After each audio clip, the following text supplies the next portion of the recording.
when the temperature starts climbing and it's time to get your car ready for summer, Okay, here we are again. It is May 17th, and hopefully this time we're going to be able to get the whole house shot.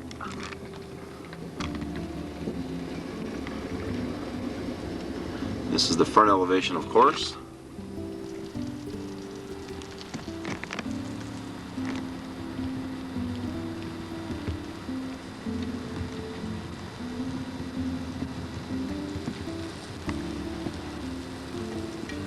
And that's the entryway, the garage doors, and of course the name of that cool company that built such a dream. That's right, folks. You can contact them right there at 876-1717 and get started on yours today.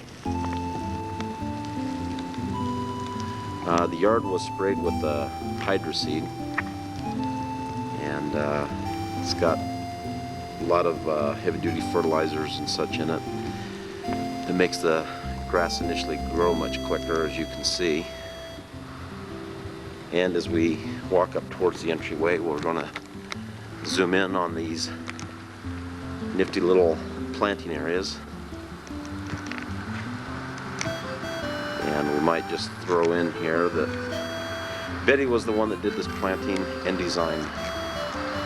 Of course, we did short her materials, as you can see. I need to get a couple more bags of the bark mulch for this particular planter area to finish up her job.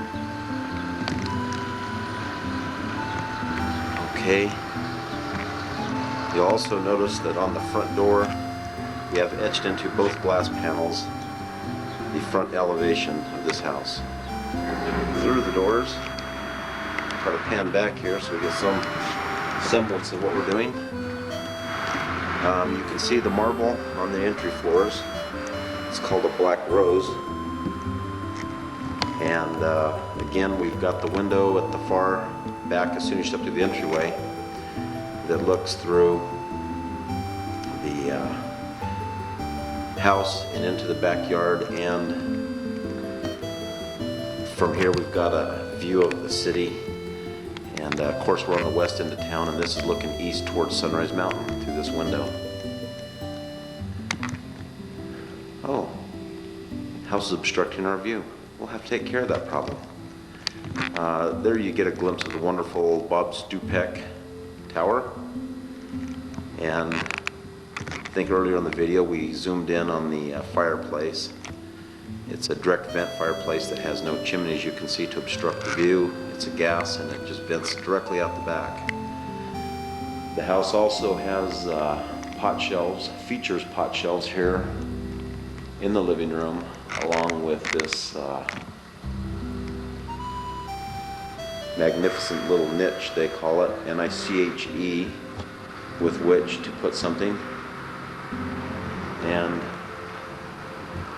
we can see the high ceilings here that peak at around 17 feet from the sunken living room, with the window above the door for extra glamour, and also lets in a little extra sun and gives the house a really nice look from the exterior.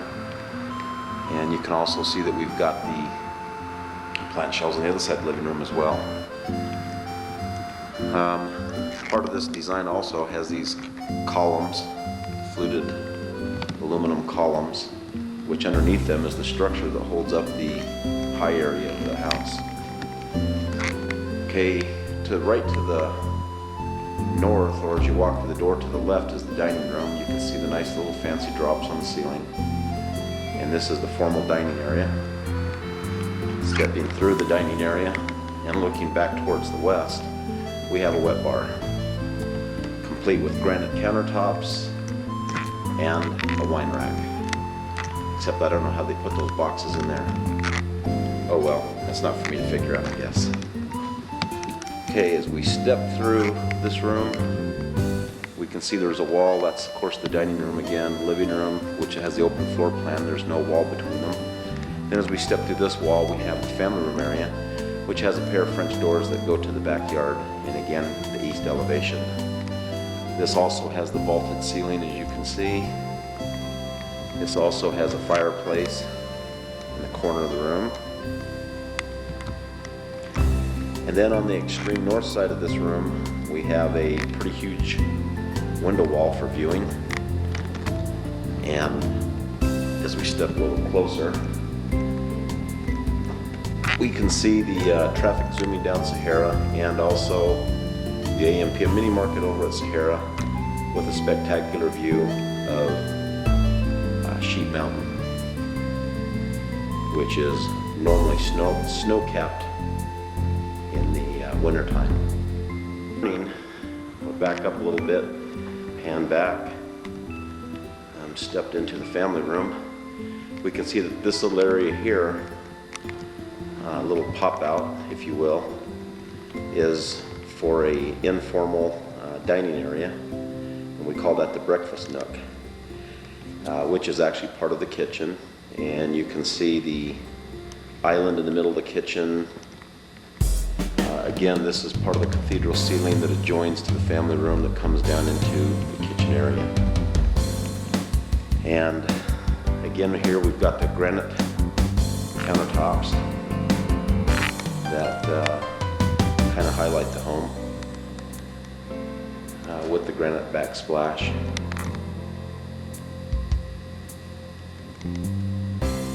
The cooktop is gas, and all the rest of the appliances in here are electric. That's something that the owner updated and changed. Looking back, we are now looking at the south wall of the kitchen, which right above the large zero clearance fireplace, you can see we've got another little plant shelf area for whatnots. And this little door here is the nook. It's not the nook, it's the pantry. So it does have a little small pantry area. And we have a combination microwave above with the oven below, which again is all electric. And then this is again an electric oven with the gas cooktop. Going through this door here, which comes right off the side of the kitchen, is the laundry room. And in the laundry room, we've got plenty of shelving and cabinets in here for cleaning supplies. Also comes complete with a nice little laundry sink, also with a vanity and more cabinets, and of course plenty of space for the washer and dryer. So this can also double, some of these shelves here right off the kitchen can also double as a pantry.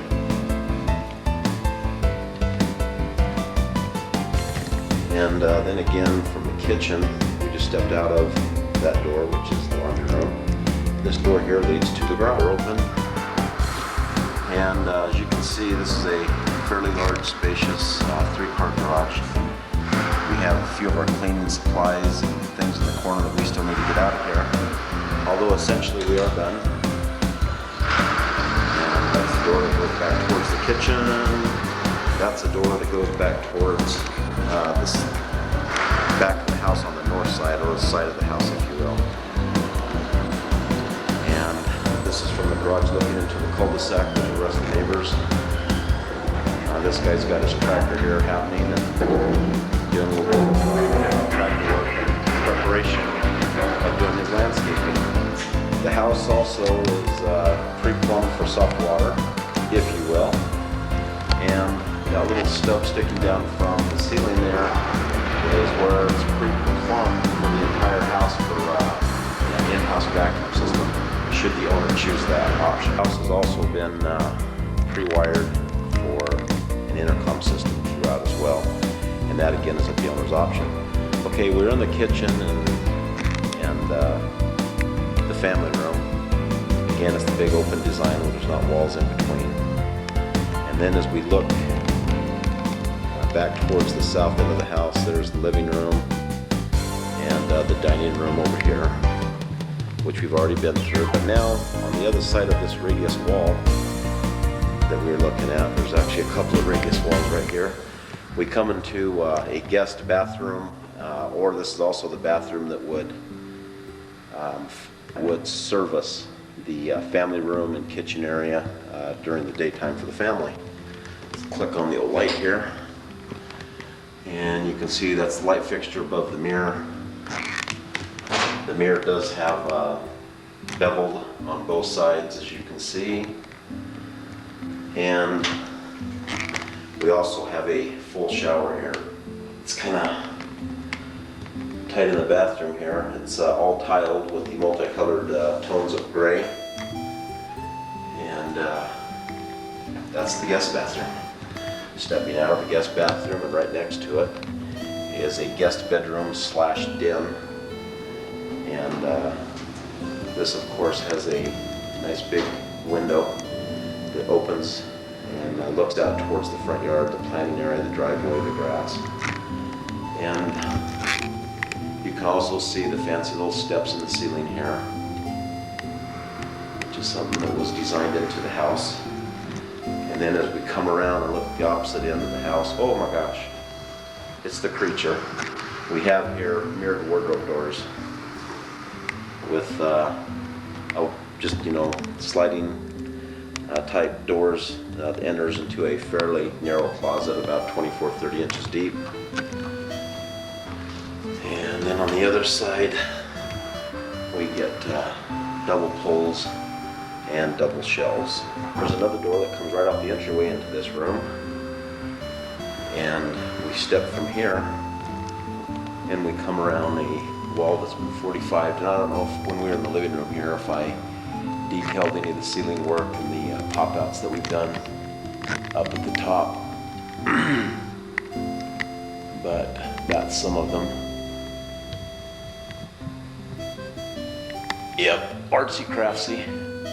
Kind of hard to stand here and get you all those angles. That's looking towards the big picture window. Anyway, coming down the hallway to the right, we have bedroom number 3. As we step into the bedroom, it is very similar in nature to the guest bedroom slash den, in that it has the fancy steps around the ceiling, as you can see.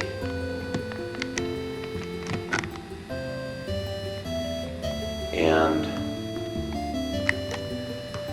this room has one door that leads into the hallway that we just came through. And then that door there goes to the walk-in closet. The walk-in closet features shelves like this on both sides of the door, and double shelves, double pulls on both sides. Let me step into here, close the door. There's the other shelves, the back side of the door, and it is a walk-in closet. And then from this room, we also have, that was the walk-in closet, there's another door here that goes to what we call the Jack Jill bathroom, because it services 2 bedrooms. The Jack Jill bathroom is unique. It's got a double sink, extra long countertop, and vanity. You can see a little built-in area there for a chair for doing makeup. And let's throw the old light switch on here.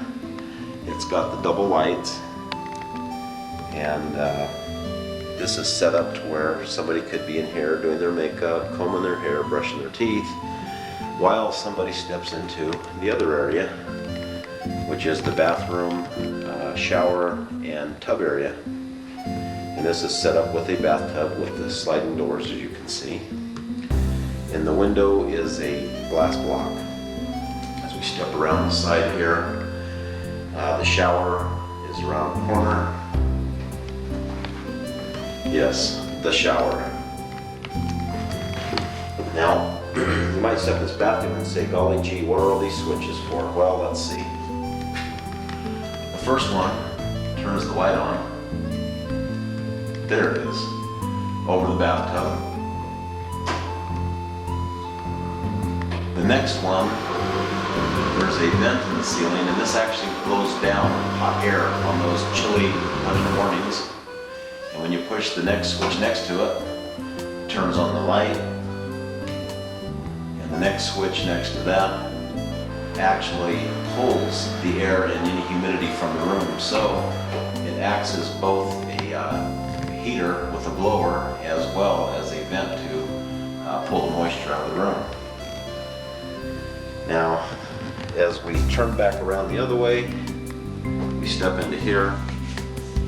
And again, we can see it's a private little room with just a toilet in it, so that if somebody needs to go to the bathroom, they are not keeping anybody tied up as far as trying to brush their teeth, comb their hair, or take a shower. We go to the other end here, and this is the other door. This steps into bedroom number 2. That doorway goes to the hallway. Here we've got a nice big picture window that looks out towards the neighbors or to the south side of the residence. And then over here, of course, we have a walk-in closet. Let's turn on the light. And this walk-in closet is very similar in design to the other one, where we've got the shelves on both sides. We got the double shelf and pole. And then, of course, on this side, we've also got shelves with a little space between the shelves and the clothes rack, the clothes pulls, to store long items as might be necessary, like skis or whatever. Stepping out of this room into the hallway, this is the hallway looking back towards the living room and dining room, and here on our right we've got a linen closet, and as you can see, it's got a shelf up high and a big storage area and a shelf and another big storage area, and to the left it has several shelves for storing linens or whatever. Okay, I'm going to back up here because here we've got a big double wide door, two-door entry system into the master bedroom. Now the master bedroom features a vaulted ceiling, if you will, in the bedroom area. There's just a door open with a pair of French doors going out towards the backyard. It has 2 windows that open vertically rather than the sliding type. We'll be going in there in a minute. That's the entry to the walk-in closet. The master bedroom also features a 3-way fireplace, and you do also see we have the black rose marble all the way around the fireplace, which is the same as the fireplace in the great room and on the entryway floor. This is the master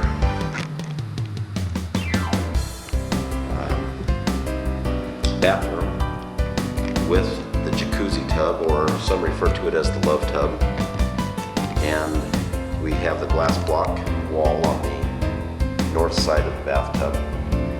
We also have a glass block area that separates the jacuzzi tub from the shower, and again with the black rose marble surrounding all the way around the walls of the shower. We also have the black rose marble on the countertop of the vanity. Also has an area for a chair for doing makeup and such. Here in the master bedroom, we have got a big mirror that goes all the way across from one end to the other. And this right here is a little private room with a toilet in it, with just a toilet in it. And then that's a little glass block wall, and this is the glass block shower wall that we were just looking at. And then looking over the top of this and stepping into it, we can see that we have double showers, 2 shower heads and 2 separate controls with a little shelf or whatever in the corner, and then just 1 single soap dish, which was per the owner's request versus 2 soap dishes. And then to kind of tie this room in with the rest of the house, this has the multicolored gray 3x3 tiles on just the floor along in there. We step into the master closet. Let's push this door open. Back up just a little bit. On this side we can see we've got the double shelves and double poles. The back wall, double shelf, double poles. Just about every wall has a double shelf, double poles, as well as the storage shelves in the middles for hats, shoes, whatever. And looking back towards the door, double shelves, pole, door going to the master bedroom. And then we have a lot of storage shelving area at the back of the closet where it just kind of steps around and makes a little L shape. It just sets back there about, I don't know, 2 feet or so.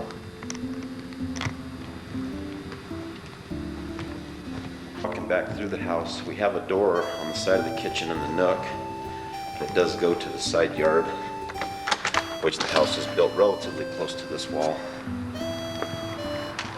As you can see, at the gate, that's where the garage goes on an angle, and there it gets within about 10 feet, and the rest of the house here is probably 12 to 14 feet. I'm going to turn around. 12 to 14 feet in this area, and then over down with the air conditioners it jumps to about 16 feet. Now, part of our deal, we did not, when we sold the house, we did not landscape the backyard, but this is just merely to kind of give us some semblance or idea as the size of the backyard. This is sitting on a half-acre lot, and this is the backyard. And there's the big window wall that when you come through the entryway that you look through the whole house and all the way out to the back to get the view of the city here.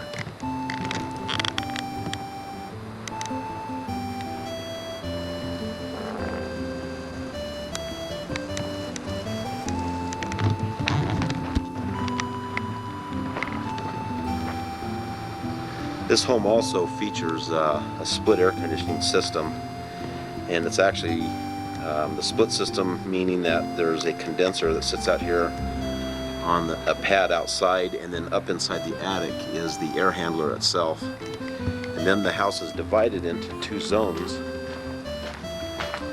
and we did set that up so that at nighttime the one zone controls all of the bedrooms, and then in the daytime the other air conditioner services the great room, the family room, the kitchen, the dining room. And we kind of did this to be somewhat economically minded, try to keep costs down as far as not wasting energy and being energy efficient. All the walls, the exterior walls of the house were built with a 2x6 stud with a 6-inch insulation. And also we've got on the outside where it's stuccoed, we've got 1 inch of styrofoam. So I think we've got it real close to about a R24, I believe, in the outside walls, and the ceilings was insulated with an R30. All the sheetrock was 5/8 Type X, and it was all screwed instead of being nailed to try to give the highest quality possible to the finished product. And I don't know if this will work. Maybe it will. This is the sink that's in the middle of the island, and I'll very quickly demonstrate something on the sink. The one at the kitchen counter is the same way, but it comes on just like every other sink. It has a thing here to change it from spray, and also this comes out, so that it's kind of your spray and your nozzle and everything all in one, and that's a little bit unique.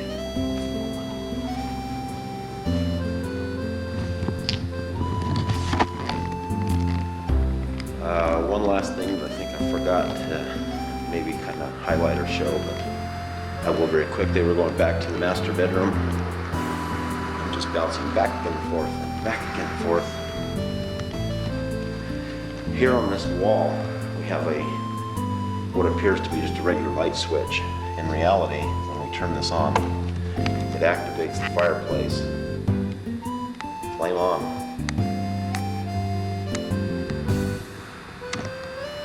And anyway, no messy matches, no newspaper, no wood, no going out in the wintertime and brushing the snow off of the wood pile and splitting into little pieces so that you can have a fire. It's just gas.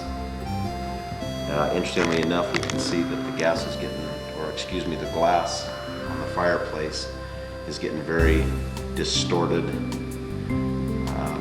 if you will. And what that is, it's a condensation of steam building up on the inside. It is a sealed fireplace.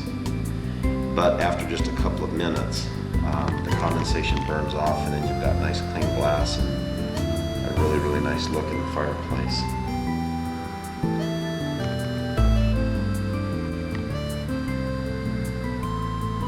We'll hang with this for a second.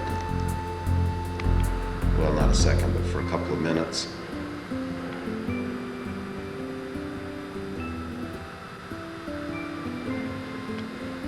And watch as the steam slowly burns off.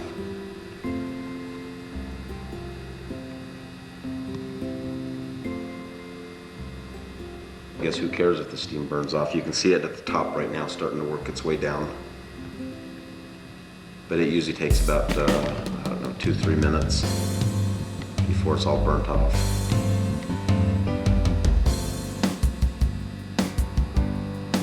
Or I can snap my fingers and it just goes away instantaneously. It's kind of a trick thing that's built into the house. Let me demonstrate now.